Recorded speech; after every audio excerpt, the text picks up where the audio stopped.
Zoroastrianism.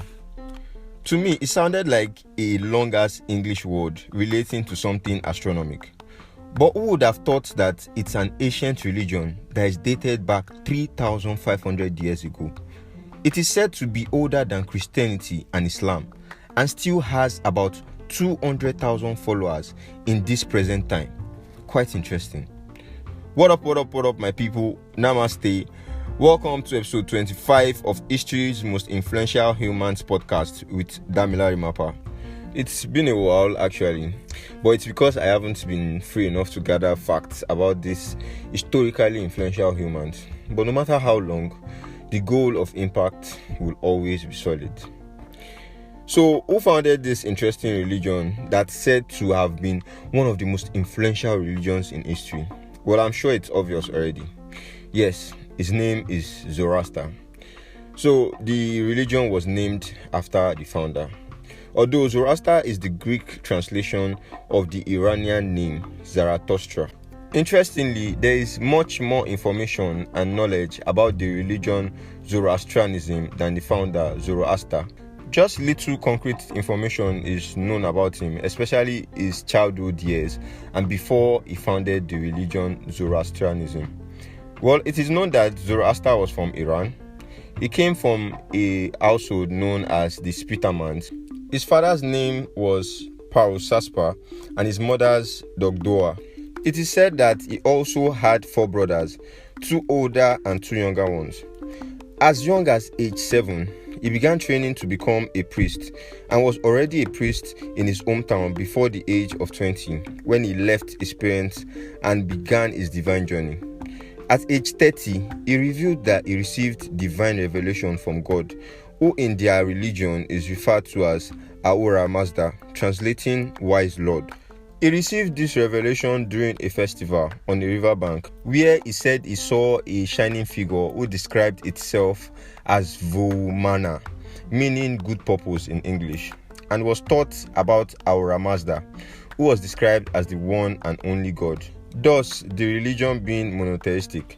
He also supposedly received knowledge of a second being named Angramanu, meaning destructive spirit, and the opposing concept of Asha, order, and Druj, deception, which humans had to battle within themselves in order to move towards Asha, which is the good and order.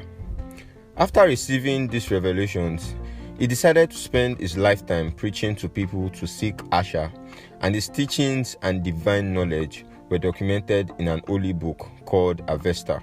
Zoroaster's new religion and belief were mostly rejected by those around him, and he initially had only one follower, his cousin, Gemana. He had so many people going against his religion because it was against the polytheistic beliefs at the time. But he still continued preaching for about 12 years till he got tired and left to find a better place that would accept his monotheistic religion. He later found a king called Vishtaspa, who was impressed by his religious beliefs and accepted his religion, making it the official religion of his kingdom. And this was the beginning of the spread of Zoroastrianism throughout Iran at the time.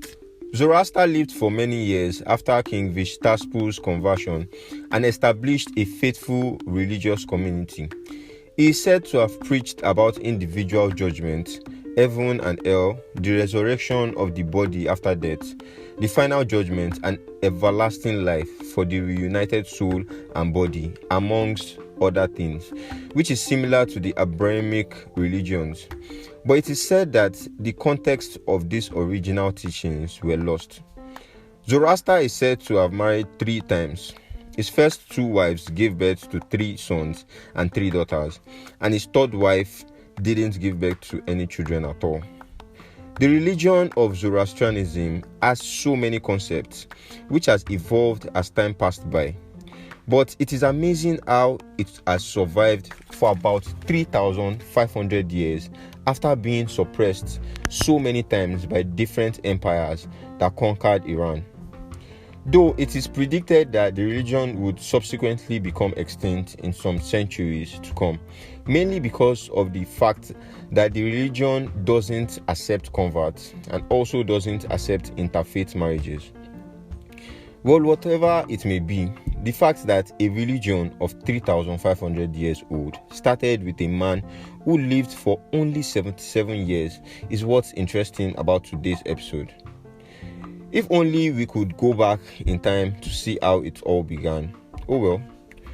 Zoroaster was said to have been murdered by a Karapan, a priest of the old religion named Bradres. But his monotheistic religion still lives till this present day. Well, people of this weird planet called Earth, this is where I drop my mic on today's episode and bid you farewell. Join me next time, next 2 weeks, if Allah wills. I'm still your humble host, Damilare Mapa. Peace.